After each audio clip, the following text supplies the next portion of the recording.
sit here for days and days," replied the frog. "That's not an answer to my question," said Alice. She pushed the door open and went in. "What an awful noise," said Alice. She put her hands over her ears. An ugly fat lady sat in the middle of the room.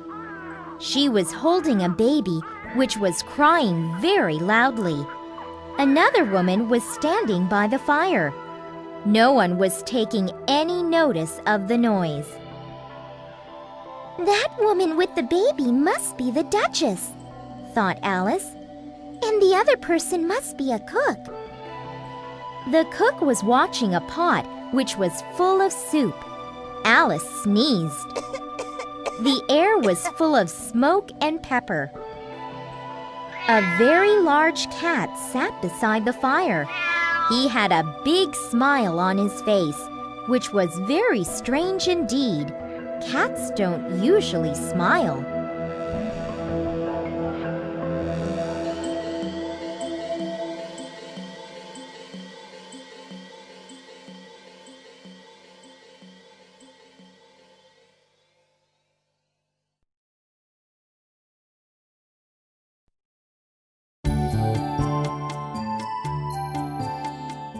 Chapter 3. The Cheshire Cat and a Mad Tea Party. "Why is your cat smiling?" asked Alice. "It's a Cheshire cat," said the Duchess, "and that's why." "I've heard stop grinning like a Cheshire cat," thought Alice to herself. "But I didn't think there really was such a thing as a Cheshire cat." Suddenly, the cook began to throw every object she could reach at the Duchess. She threw cups, plates, and pots. Although some of the things hit her, the Duchess took no notice. Then the cook turned back to the soup, and the Duchess began to sing a song.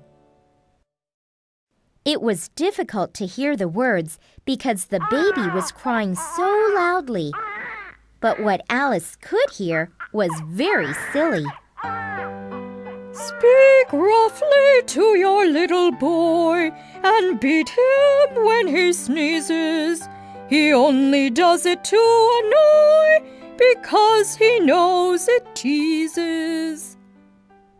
After a few minutes, the Duchess stopped singing and threw the baby to Alice. "Catch!" she shouted. "You may hold the baby if you like. I have to go and get ready to see the Queen." She hurried out of the room. Alice didn't dare stay in the kitchen with the cook. She didn't want the cook to start throwing things at her, so she took the baby outside. "I'll have to take the baby home with me," thought Alice. "If I leave it here, the cook and the Duchess will kill it." It was difficult to hold the baby because it was such a funny shape. It moved about all the time too, and it was making very strange noises. "Oh dear," thought Alice. "What's the matter with it?" She looked at it carefully for the first time. Its face was changing. Its eyes were getting smaller, and its ears were getting bigger. "Why?" cried Alice. "I think you look more like a pig than a baby. Perhaps you really are a pig.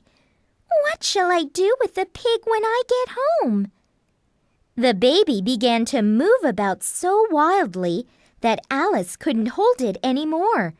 So she put it on the ground and it ran off into the woods. Alice was rather glad. Then, to her surprise, she noticed the Cheshire Cat again. He was now sitting on a branch of a tree, only a few yards away. He was still smiling. Cheshire Puss, she began, can you tell me, please, which way I ought to go from here? That depends on where you want to get to, said the cat. It doesn't matter, really, said Alice. Then it doesn't matter which way you go, said the cat. But I must arrive somewhere, added Alice. Oh, you'll certainly do that, said the cat. if you walk long enough. This was plainly true, but it didn't really help. Alice tried another question. What sort of people live around here? She asked. The cat pointed to the right. If you go that way, he said, you'll come to the Hatter's house. If you go the other way, you'll meet the March Hare. Visit them if you like. They're both mad. Oh, I don't want to meet mad people, said Alice. You can't help that, said the cat. We're all mad here. I'm mad, you're mad. How do you know I'm mad? asked Alice. You must be mad, said the cat. Only mad people come here. Are you going to tea with the Queen? He added. She hasn't invited me, said Alice sadly. You'll see me there, said the cat. As he spoke, he disappeared. Alice did not go much further before she came to the March Hare's house. She was sure it was his house because it looked like a hare. It had 2 tall chimneys which were the same shape as a hare's ears. The roof was made of fur. Oh dear, thought Alice when she looked at the house. I hope the March Hare isn't too mad.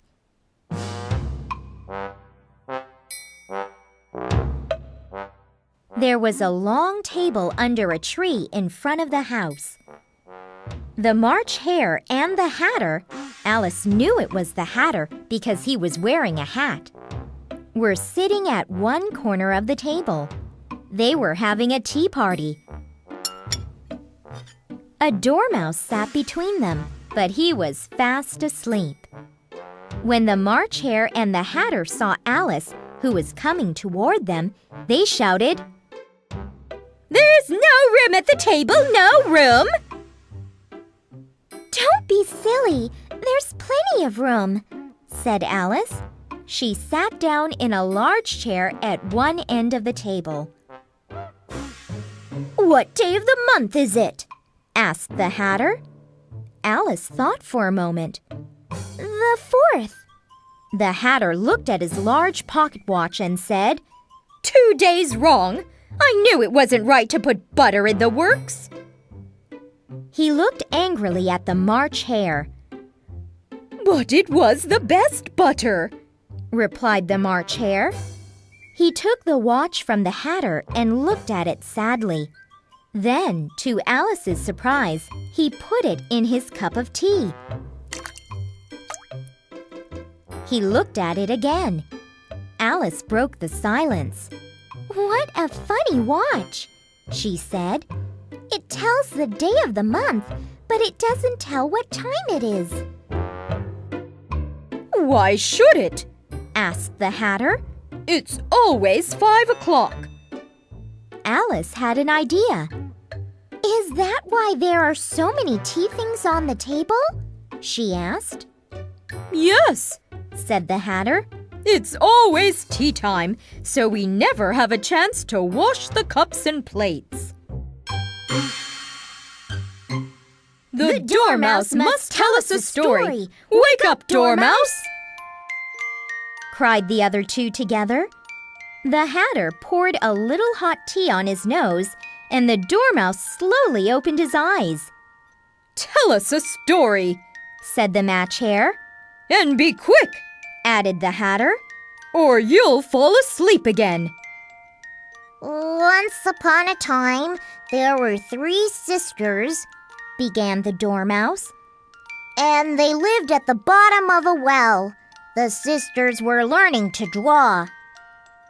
The dormouse went on in a slow, sleepy voice. They drew everything that begins with, Why M? Asked Alice. But the dormouse was asleep again, and although the March Hare and the Hatter hit him quite hard, he wouldn't wake up. Alice decided to leave. When she turned back for a last look at the house, the Hatter and the March Hare were trying to put the dormouse into the teapot.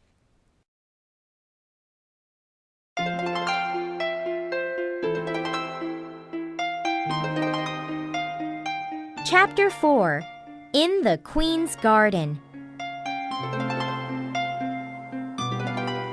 The path led Alice into a woods.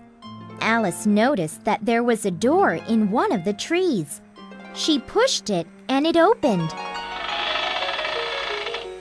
Alice walked inside.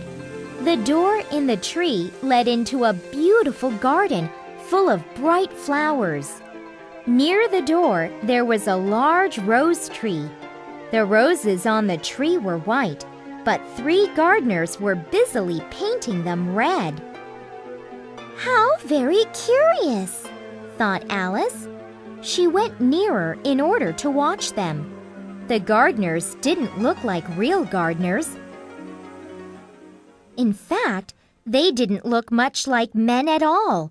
They looked like playing cards, except that they had proper heads, arms, and legs. The gardeners seemed to be angry.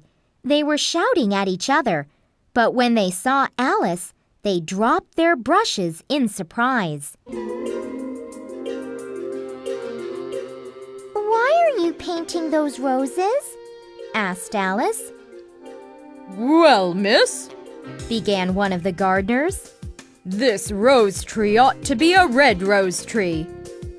But we planted a white one by mistake. If the Queen sees the white roses, she'll cut off our heads. So we're painting them quickly before... Before he could finish what he was saying, one of the other gardeners shouted, "The Queen! The Queen!"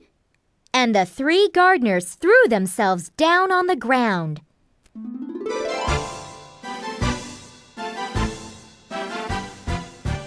Alice looked around.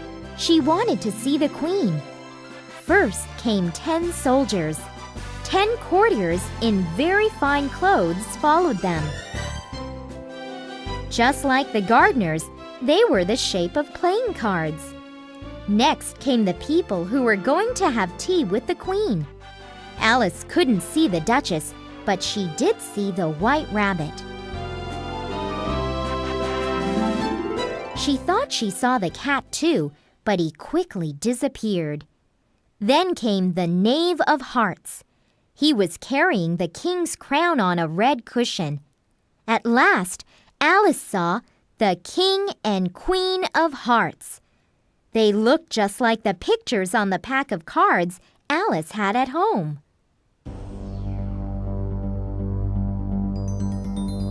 Alice didn't know what to do, so she stood and waited. When the King and Queen came opposite her, they stopped and looked at her. Who is this? The Queen asked the Knave of Hearts. He just smiled and looked silly. What's your name, child? Shouted the Queen.